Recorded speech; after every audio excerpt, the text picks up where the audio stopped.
Lee, thank you so much for joining me. It's been a little while since we spoke, and obviously we caught up on the phone yesterday, and I said, come on and have a chat with me. But whenever I catch up with you on the phone, you know, well, whenever I reach out to you, like not only have you got dozens of interviews that are already booked into your calendar, but then we start discussing how macro business is going. And, I think you've been writing that website now for, well, authoring it, co-founding it for 12 years. And yesterday you told me how many millions of unique hits it's getting, how big it's become, which is amazing, obviously.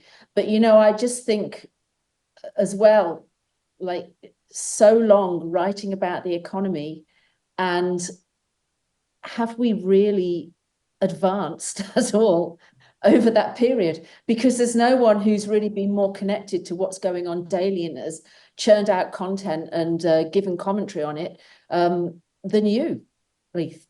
Oh, So thanks. Yeah, thanks for the kind words, Catherine. Yeah, well, it's been a long 12 years. I think when I started, I had a bit more hair than I do now, but I was also carrying more weight, so I probably probably look healthier now, just from all the stress, I guess. I'm 46 now, so I've got two teenage kids and blah blah blah. So I guess I've grown up alongside they've grown up alongside me doing this. Look, to short answer to your question, have we advanced? I think we've actually regressed. I'd argue that in the last 12 years, that Australia's economy and living standards have actually gone backwards, especially if you live in a major city. Our productivity growth stinks. And, others might disagree with me, but I'd argue that one of the reasons why Australia's productivity growth stinks is because the economic model in Australia is basically geared towards growing the economy through population growth rather than through capital investment and innovation. And as a result, Australia has very poor productivity. And, you know, just to explain that, Australia has suffered what economists call capital shallowing. So capital shallowing basically happens when you grow the population a lot faster than you grow business investment, infrastructure, and housing. And that's basically been the Australian story the last decade or so. It's also been the story in Canada, which has also run a similar policy. And effectively, just to explain this notion of capital shallowing, imagine you've got a cafe and you have one coffee machine and you have two staff that share that coffee machine and operate it to make coffees for people. If you double the number of staff to four and you still only have one coffee machine, you end up becoming less efficient because those four staff end up having to wait for each other to use that coffee machine. They end up bumping into each other. So although you've doubled the number of staff, you actually don't double the number of coffees that are made every hour. And that's effectively been the Australian economy story. We've grown the population aggressively for 20 years. And we haven't built all the stuff around that strong population growth, which you require to increase your productivity. So we've got less infrastructure per capita than we had 20 years ago. We've got arguably lower quality housing and worse housing and more expensive housing than we had 20 years ago. We've also had less business investment, especially non-mining business investment over that 20-year period. And as a result, congestion costs have risen across the economy and we're just less productive in general. And it's because the government has decided, the Australian Treasury, I should say, has decided to focus on, the Australian Treasury has a framework called the 3Ps framework, which is basically to grow the economy and living standards, you need three things. You need productivity, number one, higher labour force participation, number two, and population growth, number three, through immigration. Now, the third one, population growth, is completely irrelevant. It should be dropped. It should really just be the two Ps, and productivity should be the focus. Unfortunately, the Australian Treasury and the government is focused on the third P, population growth, because it's the easiest. You can just grow the population, you grow the economy. It's as simple as that. But you don't grow everyone's living standards, you don't grow the per capita economy by doing that. And that's effectively what Australia's done. And the reason why the Australian Treasury has chosen this, and I argue that they are the puppet masters of Big Australia, is because the Australian Treasury has two key performance indicators. Number one is to obviously grow the economy, which, as I said, is easy when you just grow the number of people. You're going to get a growing economic pie, even though the share of the pie doesn't grow or goes backwards. And number two is the federal budget. And the Australian government collects 82% of the nation's tax revenue.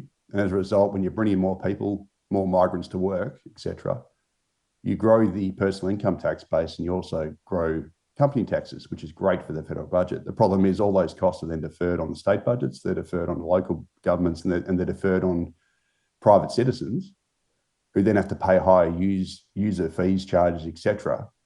to you know, because the state governments end up building their infrastructure using, you know, privatising infrastructure, or they end up using public-private partnerships. So then you've got to drive in toll roads everywhere. So, you know, effectively, the federal government captures all the gains from immigration, but the costs get deferred on everyone else because the states, for example, are mostly responsible for infrastructure provision, services, etc. And they bear the costs of population growth. And the way they get around those costs is they borrow a ton of money, which we're going to pay for, or they sell off everything, which then leaves you with a whole bunch of private monopolies operating your ports, operating your toll roads, operating all your services, your land titles registries, etc., which then ends up with higher private taxes to you and me. And that's effectively been the Australian story in the last 20 years. It's a toll booth economy, Lee. That's a great, I'm going to steal that one, Catherine. You were going to say that when I said it. Yeah. And obviously, you know, population growth is what drives land prices.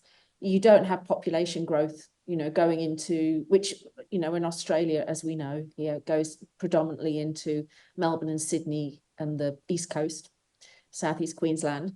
But, you know, areas that are naturally have a limited number of good seats, I like to put it, you know, the seats that are close to the facilities, the seats that are close to the jobs. And, you know, even though we've got work from home, which is rocketing through our economy, it doesn't mean that people don't need to live next to good schools or next to good transport or next to, you know, nice topographical features. And so, you know, you can say, well, you know, population growth, but it's really kind of all comes down to the land, and it all comes down to that monopoly of rents and how we are still seeing that split between the rich and the poor, because the rich are the ones who are monopolizing and benefiting from the population growth, whether it be through, you know, land price inflation or toll roads, which is also land, or, you know, monopoly rents to do with the mining sector. Or whatever else, you know, and I really agree with you. I think that when I came, I was thinking, because I don't ever plan what I'm going to ask in interviews in advance, but I was having a shower not so long ago and feeling very depressed about this interview, because I'm feeling like we've got politicians that are exacerbating it, that are working against us. I think somebody said to me, someone tweeted something out to me saying that our politicians are traitors to the people. And I thought, you know, that's pretty close. 100%. Yeah, to what we have now. So I mean, let's kind of like pin it down, because when we last spoke, you know, we were talking about interest rates. You were making some forecasts about what would happen this year. We have seen a little bit of movement there. So let's start there. You know, we saw the Bank of Canada drop their cash rate, and we had a conversation about how you know, comparable the Australian economy is to the Canadian economy. And of course, that was followed by the European Central Bank. And so we have seen a drop in rates, and people will be asking, is Australia going to follow? I've had my say in things that I've written, but what's your take on it now? Oh, I think the next domino to fall is actually New Zealand. So just to take it back to Canada, I'd argue that Canada is the most similar economy in the world to Australia. So a lot of people think New Zealand is. It's actually probably Canada, because we've got basically the same political system. We've got a Westminster system. You know, us, Canada, UK have the same parliamentary system. We have a similar economy in that, you know, most of our population in Australia is on the East Coast. So about 80% of the people live there. In Canada, they're right along the southern border, you know, pretty much like that. We've both got heavily reliant on, you know, one major trading partner. So ours is China, theirs is the US. Obviously, they border the US. We're both commodity rich countries, and we've also have a very oligopolistic banking sector, whereby we've both got, you know, basically four major banks. I think Canada's four, maybe it's five, but which dominate. And then we have a similar, you know, housing system, and also we also both run the same economic models, which is these stupid, just high population growth models. So we both run, you know, unbelievable immigration programs to try and, you know, boost the economy that way rather than doing it productively and through business investment, etc. All the stuff I talked about at the start.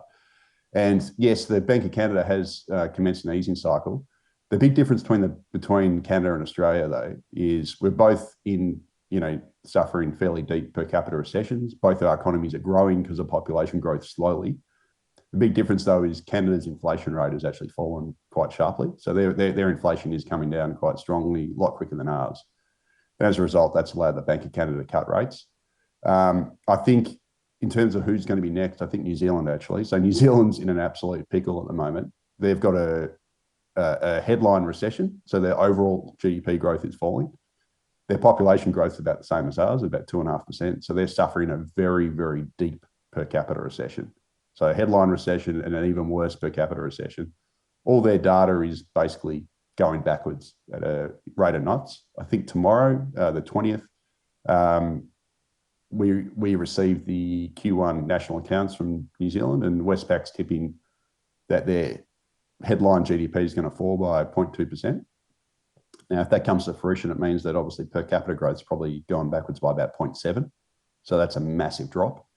And New Zealand's monetary conditions have actually overtaken Australia. So Australia did have the tightest monetary policy in the Anglosphere, out of all the Anglo nations, until I think last month.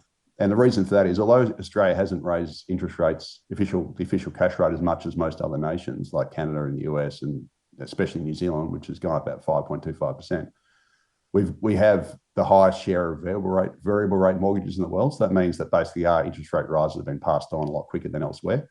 But New Zealand is catching up. So New Zealand has predominantly fixed rate mortgage system, but they're fairly short-term fixed rates. So I'm talking, below 5 years, anywhere between sort of 1 and 5 years. And what's happened is the Reserve Bank of New Zealand's hiked rates by 5.25%, which is very high.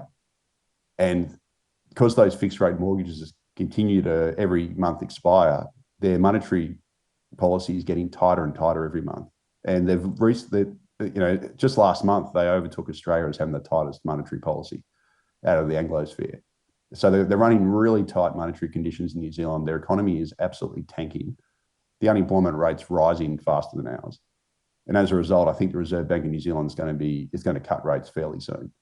And I think they'll be next. As to us, I've been saying since I think November last year, or maybe it was December, I can't remember, that we'd cut in the second half of this year. That's looking less likely now.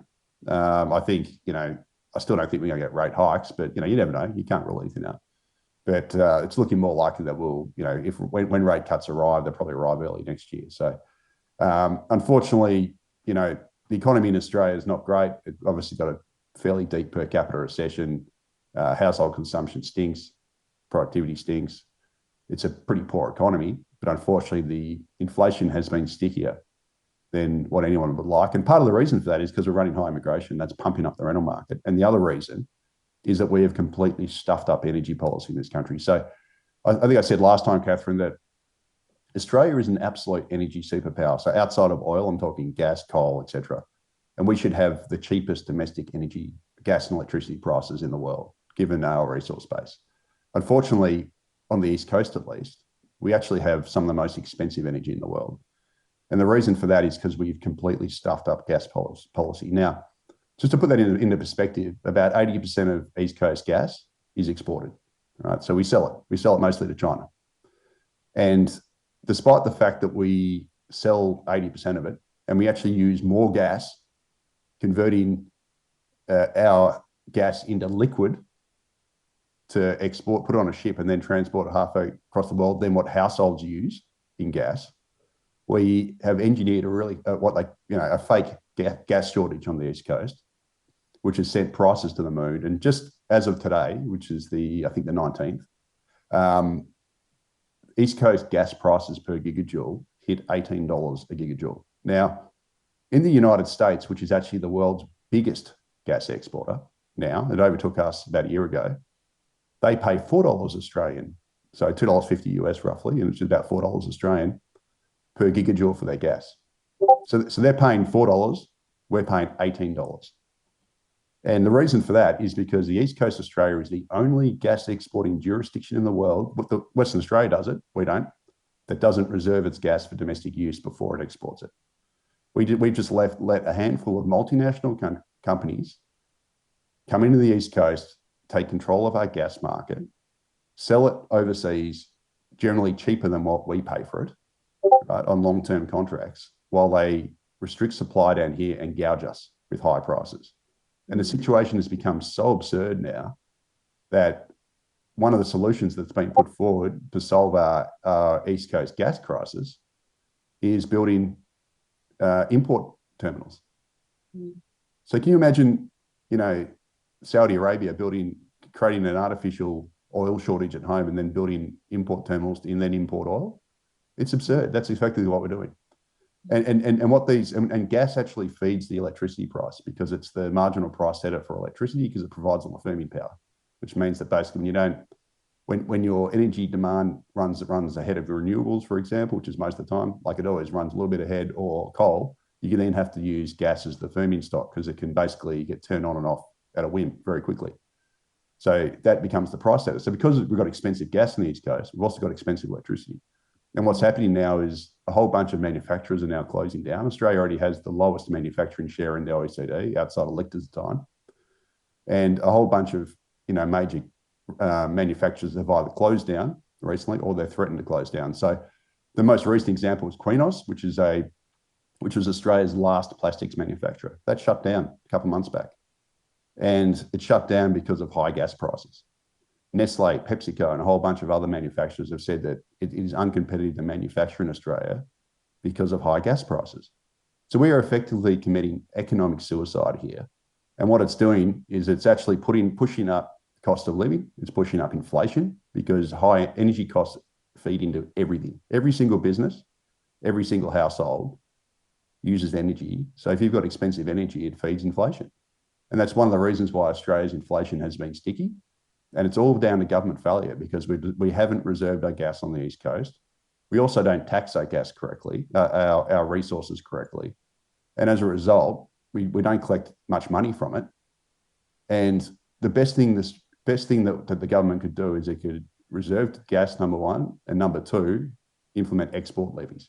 So effectively every gigajoule of gas or, ton of coal, whatever, or iron ore, but especially the gas, because that's what affects this cost base, should have a levy on it, which then flows into consolidated revenue, which would transform the tax system from being highly reliant on personal income taxes towards being more resource rent based.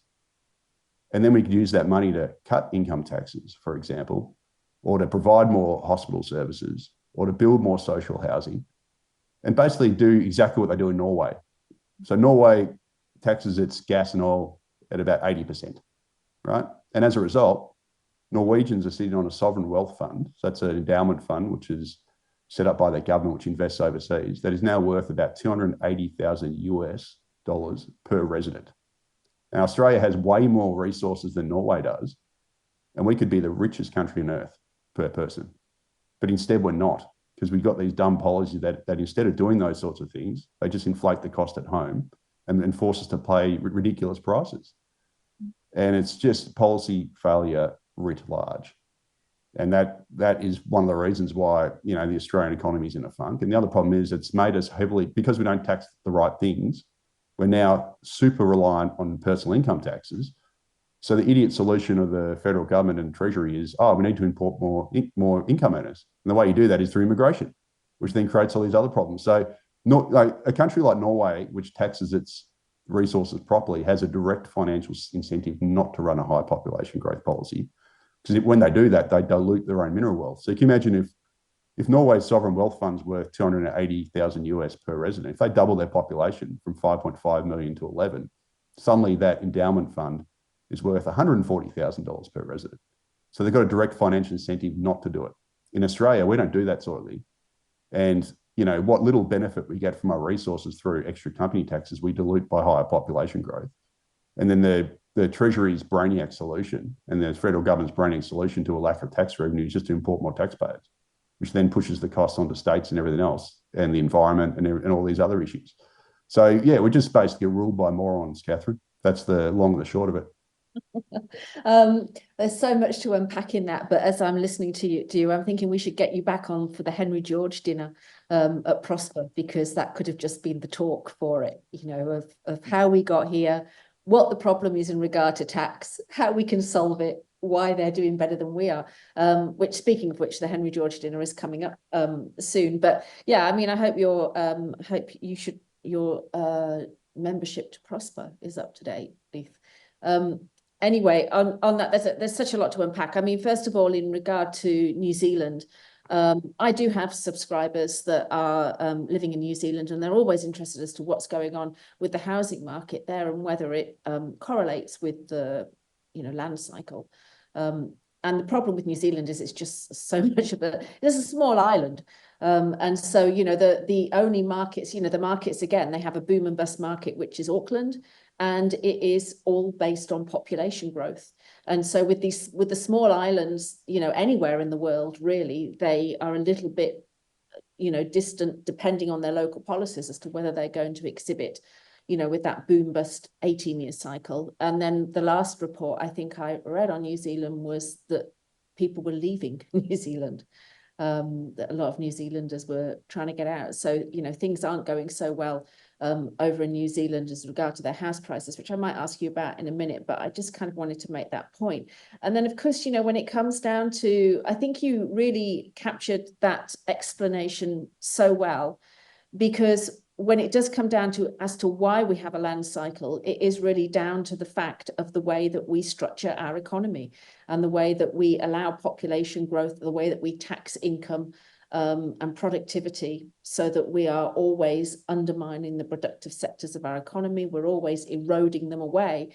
And then people always say to me, well, why is it that, what is it that pops the bubble at the end? And whatever pops it at the end isn't the cause of the crash. The cause of the crash is all the things that you're talking about now, which is that we don't have a solid foundation to our economy. We have an economy which is eroding and becoming weaker, even though it might not be apparent when you turn on the nightly news in the evening that that's the case. And of course, those other things that are flowing into inflation, rising commodity prices, we understand that, gas prices, reaching record highs. Sort of then on the back of that, we've got the tax cuts that are coming in, which is where I was going to take the conversation next, because obviously there's a lot of discussion about how they're inflationary as well. We've got population growth, we've got a few things which are going to, help inflation at the margin, but we also have tax cuts coming in on top of rising energy prices, on top of, supply line disruptions in the Middle East because of the wars that are erupting there. So first of all, before you get onto that, can you just comment on what's going on with New Zealand's property market? I haven't stayed up to date with it, but I'm pretty sure you will have written something on it over the last 2-3 months. Yeah, so basically New Zealand's housing market, suffered it had I think one of the world's biggest rises during the pandemic when interest rates got cut. So it dwarfed Australia's, massive increase. And then it had a fairly big decline once the Reserve Bank of New Zealand started raising interest rates. So it declined a lot sharper than ours. And then it started rebounding a little bit towards the end of last year, but that rebound has now faltered. And it's now basically stalled, and it started falling again, or it's at least just flattened off. So it's really just a sort of dead in the water market. And according to CoreLogic, so there's a whole bunch of different measures. I just can't remember top of my head. I can't remember what the leading measure there is from the Real Estate Institute in New Zealand. They've got like a house price index, which basically adjusts for composition. It's very good. That's considered the leading figure. And I just don't have that data in my head right this second. But I do have CoreLogic. So they've got their own measure, and they say that average house prices in New Zealand, so they use an average measure, I don't know why, are down about 11% from peak in New Zealand. The Real Estate Institute in New Zealand would say it's more than that. But, effectively New Zealand's market boomed, massive boom. It then experienced a bigger bust than Australia, and then it started rebounding, and then now it's just started falling off again. So it's basically a stalled market. And, the Reserve Bank of New Zealand has their cash rate of, I think it's 5.5%, and which is obviously, very restrictive. New Zealand's were as I said earlier, were fairly, a lot of them were fairly well insulated, at least at the start, because they were on fixed rate mortgages. Now those fixed rate mortgages are all expiring, and as a result, their average mortgage rate, their average increase the increase in average mortgage rates, I think that's the way I should say it, is actually overtaken Australia's. So we experienced a bigger rise earlier because we got 80% variable mortgage rates. We got the highest share in the world. I think it's more like 85%. Whereas most of theirs are short-term fixed or shortish term fixed, 1 to 5 years, anywhere in between there. But they're now catching up, and their monetary policy continues to tighten, even though the Reserve Bank of New Zealand's not hiking interest rates, because all these fixed rate mortgages are expiring, and they're having these big jump ups to variable. And, as a result, the New Zealand economy is basically, in an absolute funk, despite experiencing similar migration flows to Australia. So a lot of people are leaving New Zealand, and they often come to Australia. But as a whole, those people that are leaving have been more than replaced by, people from Asia, etc. And as a result, their population's risen by 2.5% in the most recent year, which is the same as Australia's population growth, which is incredibly high. It's historically high. Australia's population growth is the highest in percentage terms since 1952. And in absolute number terms, population grew by about 650,000 last calendar year, which is, unbelievable numbers. And New Zealand's had a similar growth in percentage terms, about 2.5%. So, similar type of. The report that I saw, I was pretty sure that it said that it had just started to reverse, that was the reason for the writing of the report. I think there were more people starting to leave than there were arriving. Yeah, that wouldn't be overall. That might be New Zealanders. So they track Kiwis coming back and leaving, etc. So when the pandemic hit, a whole bunch of Kiwis came back from wherever they were in the world and went back to New Zealand, and now they're starting to get the immigration out of New Zealand. But while that's going on, there's a ton of people arriving from Asia. For example, foreign students and all the usual stuff like we've got in Australia. So yes, Kiwis are leaving, but in overall population terms, they've been more than offset by, huge inflow of people from other countries. Which is an interesting point. I'm going to bring you onto the tax cuts in a minute, but I posted an article the other day on Twitter, which is I can't remember what they're called now, it begins with J, but it's the Asian real estate website where people... Huawei, no, July. They go every so often they come out with their report, and because it always captures the headlines, but their report is that we've suddenly rocketed to being the most popular searched destination now for Asians to buy. And we have been for a while, actually, about 18 months, I think. And the Daily Mail kind of dug into it, and they found an Asian who was saying, we're coming over now, and we're buying for our students that are studying over there. And so I mean, it's not just a case of investment housing. I mean, interestingly enough, some of my clients in recent times have been overseas parents that wanted to purchase a property for their children that are over here, that they have done in various names and structures to enable them to do so. Can I just say from the outset, why does Australia allow temporary residents to purchase established homes?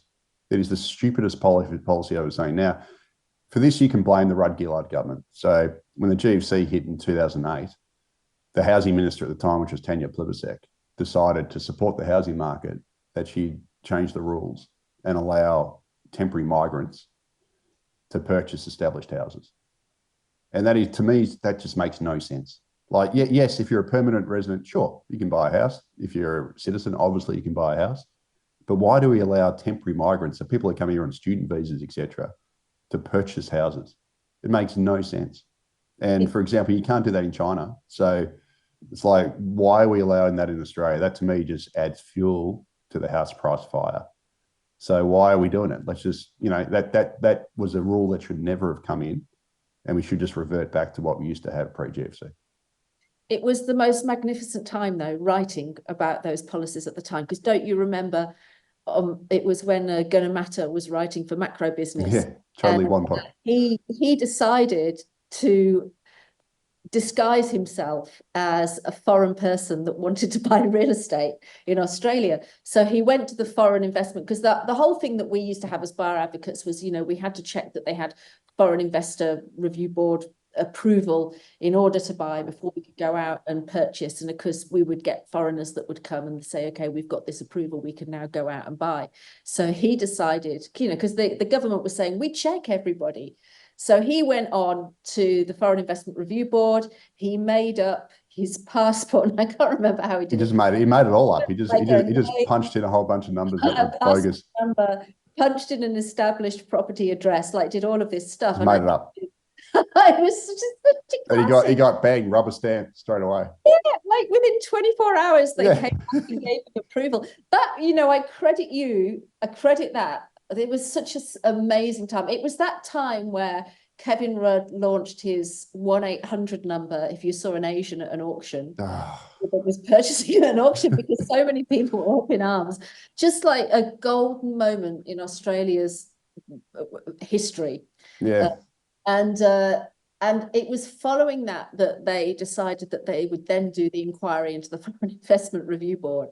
And then they did an inquiry into foreigners buying here. And I think they said, okay, we've tightened up the rules and everything. But yeah, I mean, the properties that I've been buying for overseas, and some of them are expats, but even so, they don't have resident status, and they want to avoid the high taxes that are being implemented on foreign buyers, which is like 8% land tax, in some situations. I mean, they're incredibly high taxation. So yeah, they do purchase in their children's name. And I've been at auctions recently with the kids that are over here, putting the sold stickers up on the board after the auction, becoming homeowners while they're still studying. Yeah, well, I mean, but the whole thing is, if you're not an Australian, if you're not a permanent resident, why is that allowed? It's just insane. Like, sure, if you stay long enough and you prove that you get a job and you end up becoming a permanent resident, a skilled migrant, even though our system is not skilled,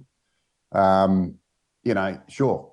But why can someone who can come over as a foreign student just go and purchase an established home? You're not even a permanent resident here. Just to me, that is fundamentally wrong.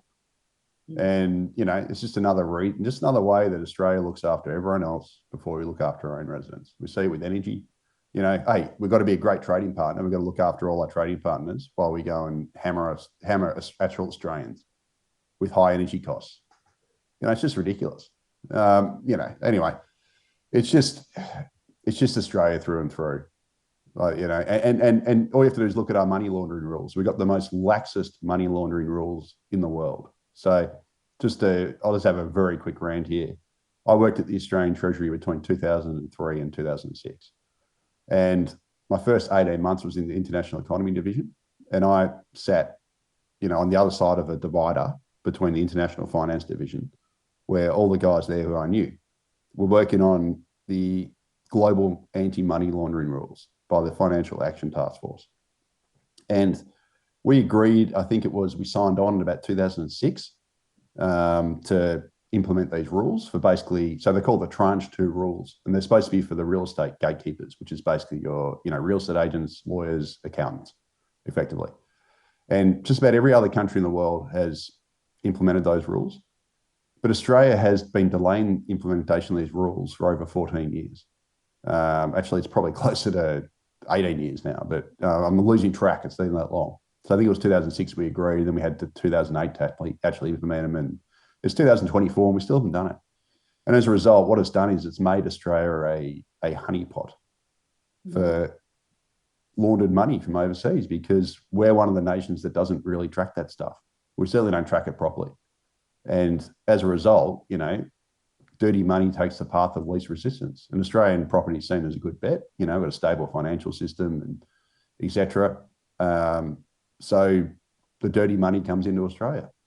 And I'm not saying, obviously, these clients you're talking about are part of that, but there is that stuff going on. So we allow temporary migrants to purchase our homes, and then we've got really lax money laundering rules compared to everywhere else, which makes Australian property really attractive for dirty foreign money.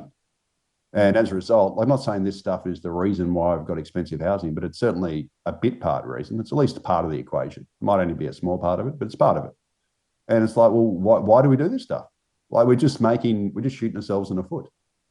But Yeah, I think politicians don't care. it was a report that came out. I mean, I just remember it in the first half of this cycle. I mean, it it doesn't seem like it should be all that long ago, but when, I was writing about it, when I was writing for Property Observer and I was writing all these articles, and I think you were reposting them on Macro Business, but it was Credit Suisse came out with a report, I think it was 2014, where they said the marginal buyer in Sydney and Melbourne has changed. And it was, again, it was at the first half of the cycle, and the housing affordability argument through that period says, like, from 2012 to 2017 was all about Asian migration, Asians buying up our homes. I did Four Corners, their, annual property prices are too high.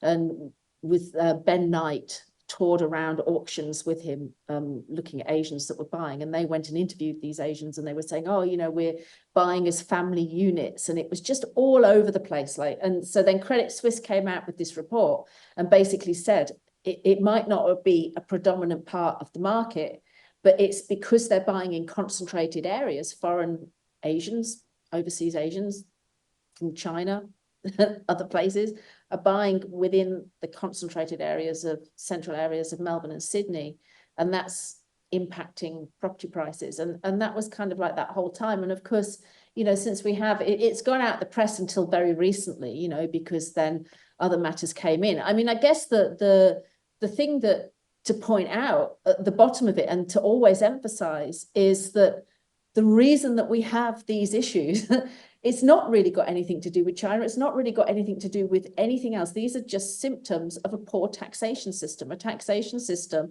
that allows this to happen.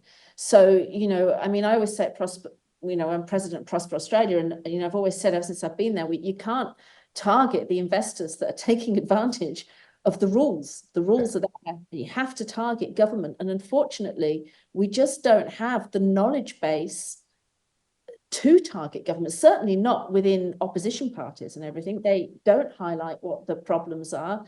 And therefore, we just go round and round in circles of, well, let's stop foreign investment, let's do this. And we think that kind of tinkering is going to solve the problem. And of course, it doesn't solve the problem. But yeah, so I mean, Asian buyers coming back to Australia, some would argue we need that because the construction sector, we need somebody to buy all the off-plan apartments in order to get the construction sector up and going again, and which it's been decimated over the last few years, not only through 2018 with the Royal Commission into the banking sector, which obviously limited funding for that sector, but now, obviously since COVID, we've had massive inflation, and that's caused some interesting things to happen in the property market. Certainly vacant land sites that are marketed to developers haven't been flying as they were between 2012 and 2017. I remember that time where you could get plans and permits on a suburban block of land in Melbourne and then market your property for, a significantly higher price. You haven't been able to do that for years. So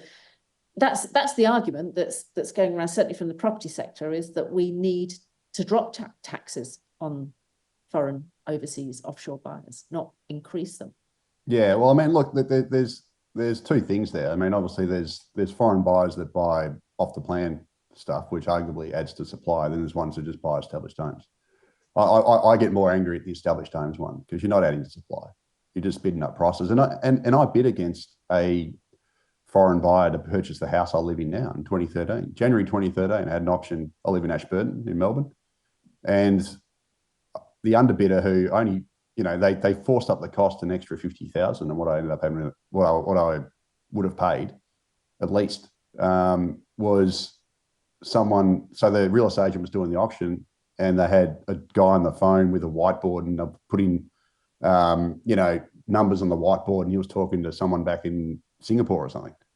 And, that was a blatant foreign buyer who I bid against, and it drove up my price. I ended up getting the house, but I drove up the price, and that was my first real, experience of it. And that was January 2013. And after that, I went to, several auctions around my area. Like I'm not the sort of guy, I don't like going to auctions. So I don't spend my weekends going to auctions. I avoid them if I can, but I do go to auctions if they're in my street. If they're like a couple doors down from my house, I go, oh yeah, because you can hang out with your neighbors and have a chat and talk about it. It's a way for all the neighbours come out and you see your neighbours in one place at one time, so you can have a chat. So it's kind of social. They're the only sorts of options I ever go to. But after that, there was a whole bunch of options which were similar, and that was mid last decade, and that's what really got pricked my ears up about this, because I'm like, hang on, I experienced that firsthand. This must be going on a lot. And then I'm not going to mention who it is, but someone I know very well in Mount Waverley, which is a heavy Chinese buyer area. Someone came to the door and with a suitcase full of cash, and they sold their house to them. It was off market. Is that clean money?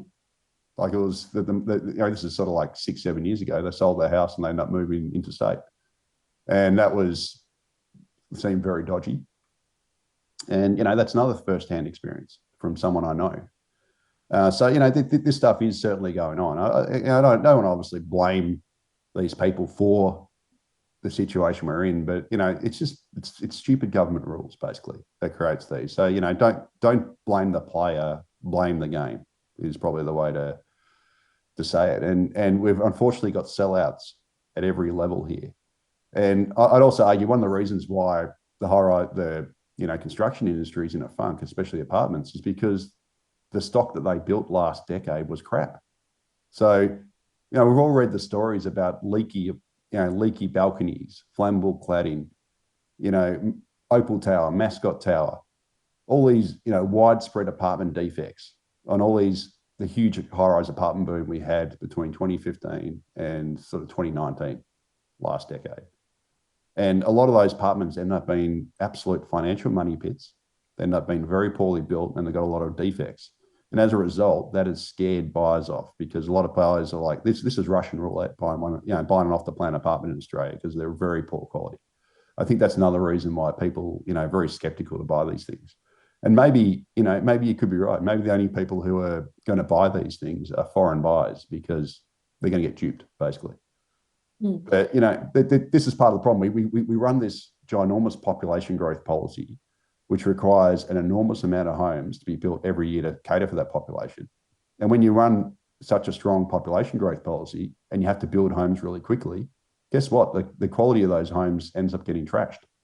And that's exactly what we saw in the latter half of the last decade, which was when we finally started building enough homes to keep up with population growth.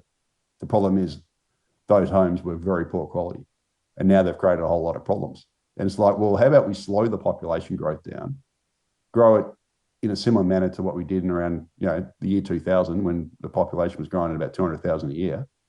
And then we could slow everything down a bit and build better quality homes, because you don't have to add 220,000 homes a year or 240,000 homes a year, which is an enormous rate. You can instead build, say, 130,000 homes, and there's less pressure to cut corners, and that's basically what Australia should be doing, but we don't do that.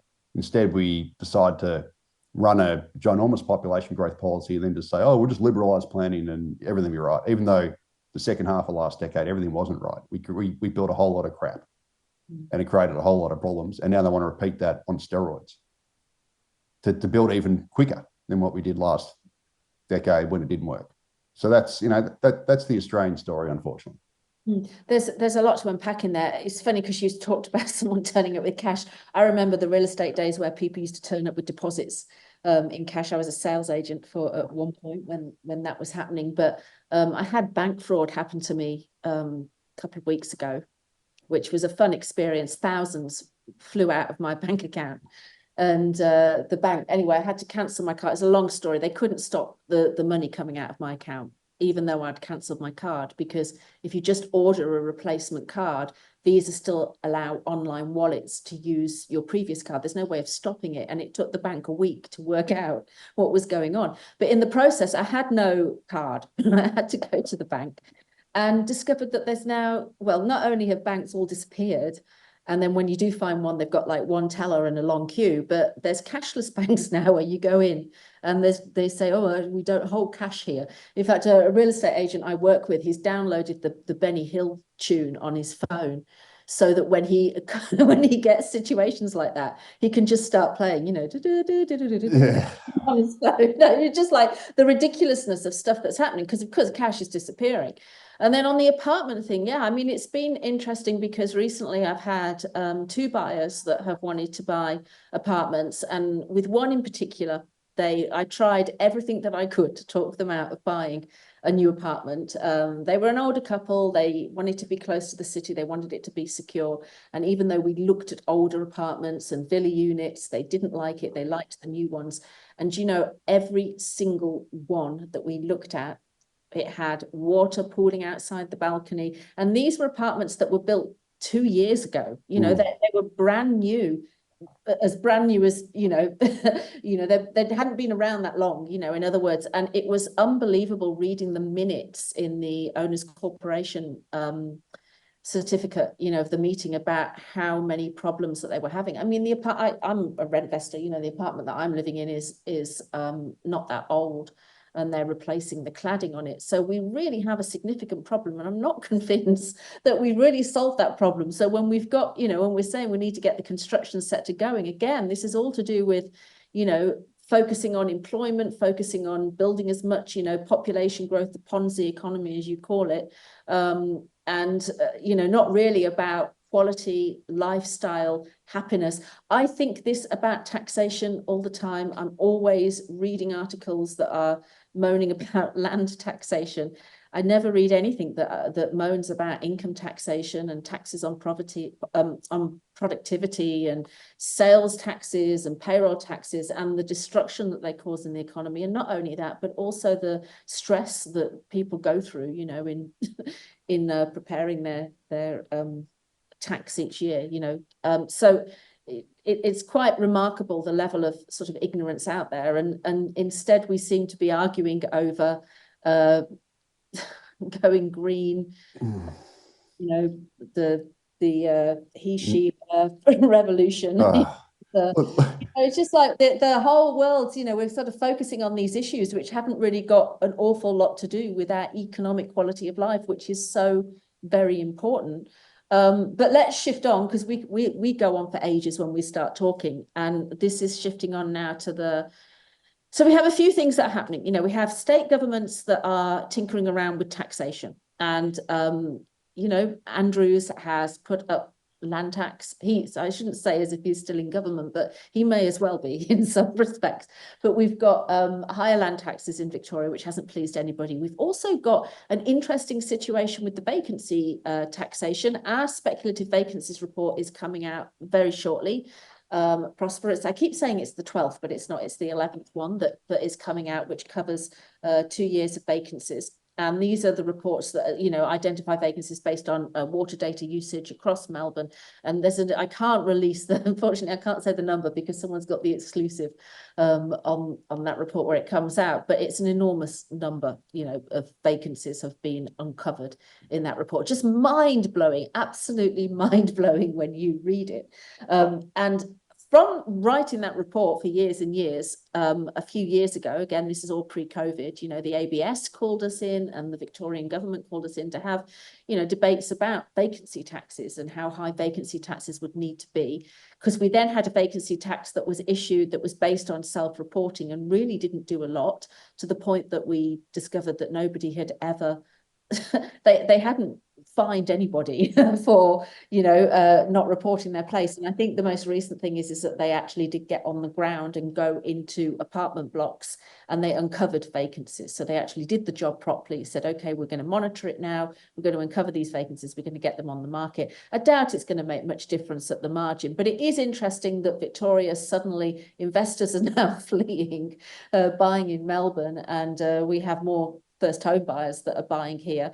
So, we have a few things going on, which is interesting from the taxation thing, which perhaps you can comment on. And then we really should get to the tax cuts and how that's going to impact the economy, because this is, that's inflationary also. What's your thoughts on both of those trends that are happening? Yeah, so look, it is interesting. Just before I went on air, I wrote an article which goes up this afternoon on the myth of the investor exodus. So effectively, I think it was, I just can't remember who wrote it. It was one of the housing, you know, uh, sites that tracks this sort of stuff. Suburban Trends, I think it was called, something like that. Tried to claim that there's this massive exodus of property investors and, it's terrible and blah, blah, blah and whatever. But I'd call it more investor churn. So yes, there's probably a bunch of property investors that are selling up, Australia, in Victoria, New South Wales have just, frozen the threshold, I think, for land tax, etc. Made it less, generous to be a property investor. The problem with it is the rate of new property investors that are taking out new investor mortgages is actually surging. So, it's risen by, I think it was 35% or 33% in the last year, the number of property investor mortgages, new ones. So effectively, you're probably having a lot of investors selling up, and then you have another ones who are buying. So it's just really churn. And the other thing, to your point, is, which you mentioned with the first home buyers, if investors sell a property, does it really matter? To the rental market? I don't think it really does, because take me, for example. I've got investment property in Queensland. It was an established house in a suburb called Holland Park in Brisbane, and I purchased that home. If I didn't purchase that home, and a first home buyer purchased that home, that first home buyer wouldn't have to rent, right? So yes, you'd have one less rental property in the market because I'm renting that out, but you'd also have one less household demanding a rental property. So does it really matter from a supply perspective? I don't think it really does. So I think a lot of this stuff about investors leaving the market is a bit of a beat up, and it's certainly not behind the surging, the massive decline in vacancy rates and the surging rents. If you want to know what's behind that, just look at the immigration numbers, right? So we had, 550,000 net overseas migrants arrived in Australia last calendar year. Well, that's 550,000 renters, more than likely, right? So, you bring in all these people, they tend to rent when they get here. They have to live somewhere. And that there is what is creating the rental pressure primarily. It's not investors selling up, So to the degree that these policies, perhaps stop investors from purchasing off the plan properties, yeah, okay, that might have a marginal impact. But this whole notion that investors are selling up and that's creating a rental crisis is just ridiculous. It's not caused by that. It's, if anything, it's caused by importing massive numbers of renters from overseas to rent in your market when there isn't a supply response to cope for those renters. So that's effectively my comment there. I can't remember what your second question was. Oh, about the tax cuts. Oh, yeah, state governments, is that right? Yeah, the tax cut. I mean, I agree with you. It's been interesting commentary because, I sort of see on Twitter there's a lot of. It's almost like the property investor fallback argument of, my land taxes are going up, and we all understand, the Australia. Yeah. Is bent towards speculation. It's encouraged people to invest in property. And then, of course, the rules start to get slowly changed, and it causes pain, for people that have structured their investments in that way. And that is encouraging more to sell. I absolutely know that for a fact. I've lost clients that don't want to buy in Melbourne anymore and have decided to buy in Queensland, for example, which actually now it probably benefits me, all these policies, because I'll end up just going to Queensland and bidding up the property price of my home in Queensland. Obviously the fallback argument, and this is where you kind of have to unpick the ridiculousness of it, though, is, and particularly from very prominent buyer advocates that have said, well, this is just terrible policy because it's going to put up rents.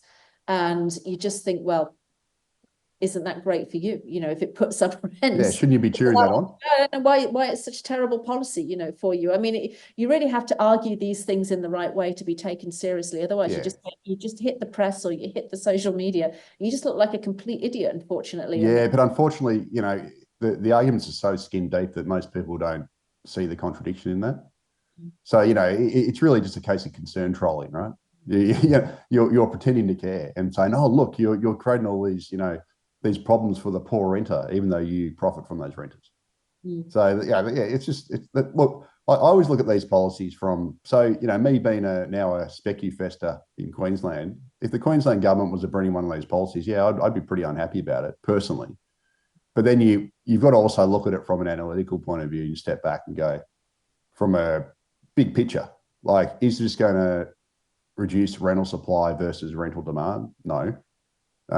Is it going to reduce upward pressure on property prices? Yeah, probably, because you're going to have a bit less investor demand, investors bidding against first home buyers.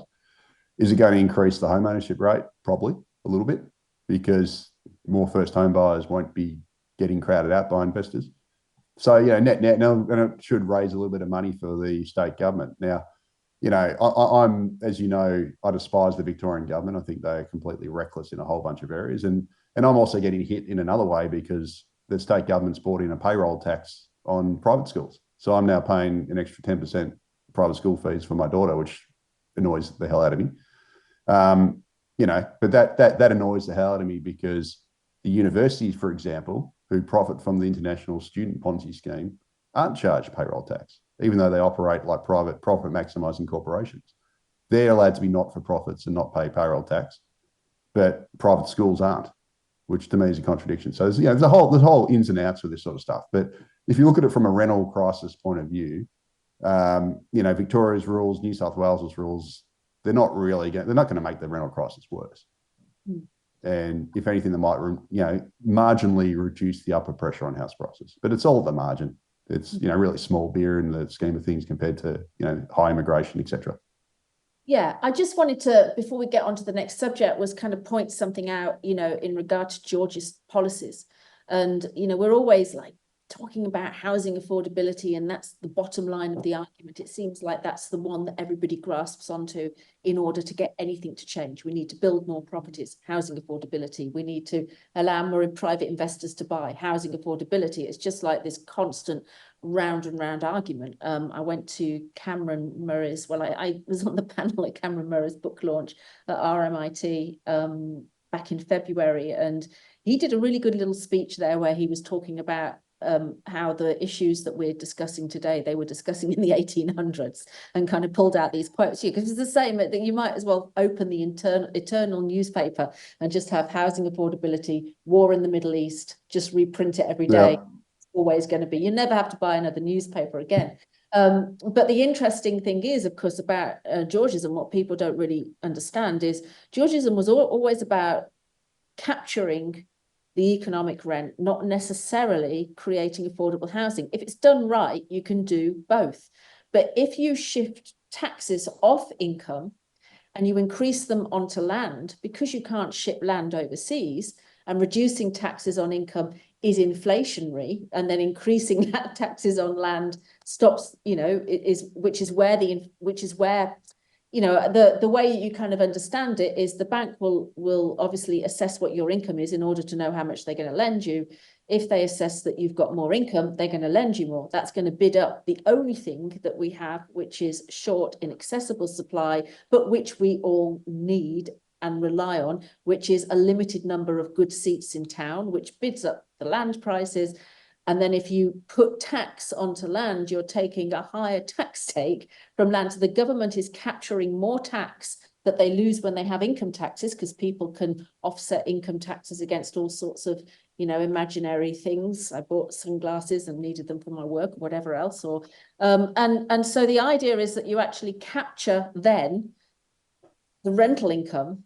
And in an ideal world, the way that I would have it is that you distribute that as a universal basic income, and you allow people, control over the finances rather than going into government and pushing up government wages or whatever else, however you want to spend that income. But that was really the Georgist argument. And, arguably this conversation that we've had here is kind of doing that. We are seeing state governments have control over land taxation. We used to have a federal land tax. I wish we could bring it back and just simplify the system. But they're putting up land taxation because at the same time we've got the stage 3 tax cuts that are coming in, which is going to, reduce taxes off income, of labour incomes to some extent. How inflationary is that going to be, do you think? Marginal. So we're not. It's not a lot of money. And look, the stage 3 tax cuts give back just a little bit of the bracket creep we've had over recent years. So Australia's real household disposable income per capita has fallen by about 7.5% since June 2022, and real wages have fallen by a similar amount. And the reason for it, there's basically three reasons why household disposable income has fallen. So first of all, obviously we've had rising mortgage rates, so that's sucked disposable income out. The other one is we've had a massive increase in tax. So because of bracket creep, the expiry of the lower middle income tax offset, etc., Australia's average tax rates rose quite significantly in the last 18 months or so. And that's drained disposable income. And the other reason is Australia's wage growth has been, obviously negative as well. So we had negative real wage growth over the past 18 months or so. Or the past basically 2 years. So because of that, Australia's had a world record decline in real household disposable income. Now, the stage 3 tax cuts will give a little bit of that loss back, and it'll add a little bit to demand. I think households, according to surveys at least, households say that they're going to mostly save that money rather than spend it. So it'll have a little bit of upward pressure on aggregate demand, but I don't think it's going to be huge. And I also think it's good policy. I mean, the fact of the matter is, as I said earlier, Australia is one of the most reliant tax systems in the world on personal income taxes. We've got a really narrow tax base, whereby the area where taxes are growing the fastest, by far the fastest, is personal income taxes. And a lot of the other areas where we collect taxes from, for example, indirect taxes like fuel excise, GST, etc., actually shrinking as a share of total taxation revenue. And the reason why the shrinking is twofold. So obviously when it comes to things like excise, fuel excise, for example, we've got more fuel efficient cars. Obviously we've got move to electrification, etc. So the percentage of overall taxes coming from fuel excises is shrinking. Same with the GST. So the GST excludes health and education spending. Health and education spending grow faster than the other areas of expenditure. And as a result, the share of tax take from GST shrinks in a relative sense as well. But the one area where taxes are growing massively is personal income tax, because they grow, they grow in line with inflation, or more than inflation slightly. Well, not in the last couple of years because real wage falls, but they grow by bracket creep, and they also grow by the sheer number of people that are coming in through migration, etc. So I think Australia's tax system needs to shift away from personal income taxes, and the way you do it is you tax consumption more. So I might get tomatoes thrown at me, I don't care, but I'd support a jump in the GST to 15% straight up in exchange for lower income taxes, as well as you tax land and you tax resources. And resources are the one that annoys me the most. Obviously, you heard me rant about it earlier, but Australia's entire resource industry has been taken over by these gigantic multinational firms who aren't taxed properly. And they're basically selling our resources, making enormous profits out of it. And in the case of gas, they're actually gouging us with high prices, which is pushing up our cost of living directly and sending our manufacturing industry broke. And, the number one thing Australia could do is copy Norway and tax the hell out of our resource exports, and then use that money to cut taxes on productive things like work, for example, as well as, set up a sovereign wealth fund, or spend more on public housing or education, or whatever budget priority we've got to basically improve our living standards. That's what Australia should be doing. But anyway. Yeah, I agree broadly with you, and I think the Henry tax review that was done under the Rudd government, kind of pointed that out. That we have tax bases. I don't agree with a rise in the GST, because I think ultimately that still falls on labour incomes. It's still kind of like an income tax, if you like. The reason why I like it though is, so for example, at the moment we've got 3 Australias, right? So we've got 1/3 of Australians have an owner-occupied mortgage. They're getting absolutely hammered by mortgage rates, the Reserve Bank. We've got 1/3 who are renting, getting smashed. We've got another third who tend to be old retirees who own their homes outright, and they're actually spending like drunken sailors. So according to CBA survey data, which is based on their own bank accounts, so it's a better sample size than the ABS has, Australians over the age of 60 increase their expenditure by more than CPI in the last year, whereas anyone under 60 increased their expenditure by less than CPI, and those under 30 actually cut their expenditure outright. So we have the Reserve Bank of Australia trying to control inflation by smashing 1/3 of Australians who've got owner-occupier mortgages to try and get inflation under control, while we have 1/3 of Australians who own their homes outright, who aren't suffering from rising rents, who aren't suffering from rising mortgage payments, and are arguably making more money from high interest rates, as well as the rental crisis, etc., who are spending like drunken sailors and putting upward pressure on inflation. My view is if that cohort wants to spend so aggressively, they should be taxed more. And the easiest way to tax it, and the easiest way to cut aggregate demand, if that's what the RBA wants to do, is to take heat out of the economy, is to raise the GST. The money might as well go to the federal government. And then if you want to then use some of that money to compensate lower income earners who get hurt by that rise in GST, do it directly. You can compensate. You can use it to cut income taxes. You can use it to give fiscal transfers directly to those who are on government benefits. Like you can increase job seeker. You can increase the age pension by a bit. You can give, annual or quarterly or whatever rebates to the parties that are most adversely affected by that rise in GST. You can give a little bit of it back. But by and large, we have an older cohort of Australians who are basically paying bugger all tax, the wealthiest people in the country, and they're spending like drunken sailors, making it harder for the Reserve Bank to actually control inflation. And that's my main argument for lifting the GST. And you use that money to cut income taxes as well. Yeah, I mean, I kind of feel that, the beautiful thing about the focus being on the resource taxes and also on the land rents is all the positive benefits that kind of come from that. And to me, the tax shift should always be leaning in that direction, because I do both. But that's, it doesn't matter. I mean, I think we both agree that personal income taxes is just way too, the reliance on that's ridiculous. And, for me, number one would be resources. That'd be the one I'd do number one. But I'd like to push on all of them. And I'd take any of those other areas over doing nothing. But resources to me is the big one, because there's no reason why we can't be Norway. Obviously we can't wind back the clock, but we should be the wealthiest country on earth, given what we've got as per head, and because through policy failure we're not, and that's just stupid. We've been robbed. Yeah, basically we've been robbed blind by robber barons. Yeah, we have. It's a absolute travesty what's happened here, and the population has been robbed from the Commonwealth, basically, from the collective wealth.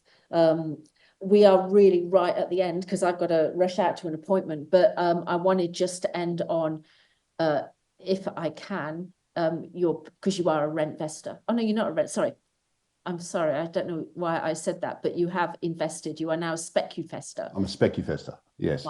I'm a single property owning specufester. Yeah, that was the word I was hoping. And I'll tell you this much, I'm not buying another one, because I find property investment it's the amount of, the administrative burden that goes with it, and all the other stuff, and the bloody maintenance fees and all this other stuff. It's like, when I eventually have free cash flow, I'll be investing in equities. Just because it's just low fuss. Anyway, that's just me. Well, we had a really interesting conversation about that yesterday. But whilst you're down on property investment, and you're not the only person that I know that feels like that. I have clients that feel like that.